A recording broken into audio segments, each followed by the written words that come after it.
जड़े महर्षि भगवान को एमती एक प्रश्न कले जहाँ शुणिले आम जीवन पूरा परिवर्तन हो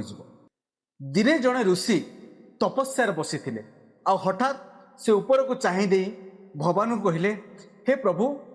आपण कहीं आपणकर भक्त मान दुख देउछन अनेक प्रकार समस्या रे बांधी देउछन।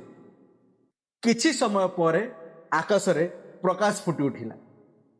प्रभु प्रकट हेले आउ महर्षि को कहले हे महर्षि टिके मन दे शुणु मु मोर भक्त मान को से दुख दे थाए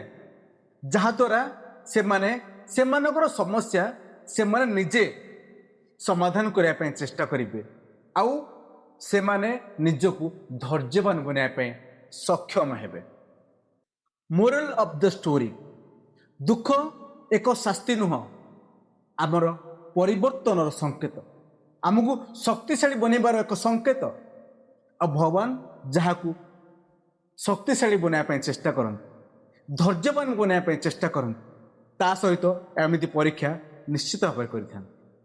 एटी आपणकर मतामत कौन आम कमेंट रे निश्चय जनइबे। जय जगन्नाथ।